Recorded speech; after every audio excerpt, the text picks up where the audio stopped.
So you went pretty quickly from like transitioning from cash to like winning the Milli-maker, right? Like when? Yeah, so I was still playing some cash games at the time. I won the Milli-maker in 2014. And I was still playing some cash games at that time, but that was back. I mean, I had not used an optimizer. Yeah, I was going to ask, did optimizers exist at that point? I had not used. I don't know if they did. Hand built like I 150. I hand built. So in that contest, I hand built. I meant to hand build 50, and I hand builded 50, but I didn't enter one lineup. And it's actually funny.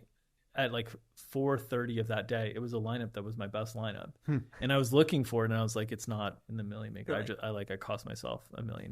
Like this lineup, it is a disaster. And so, were you just making 50 lineups on like Excel, basically? No, not even. You were just in clicking in the DraftKings, just editing. Yeah, just editing. But yeah, so I'd hand built 50 lineups, and I'd start on like Friday night, and then just build them. And if news came, like, you know, you just do the best you can with what you have. But yeah, at that point I was still playing cash games quite a bit.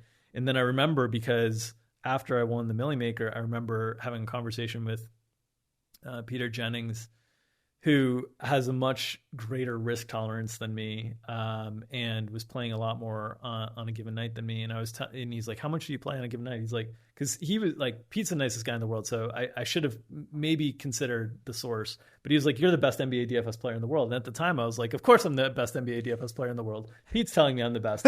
Pete could have just been really nice at the time to me. I don't know.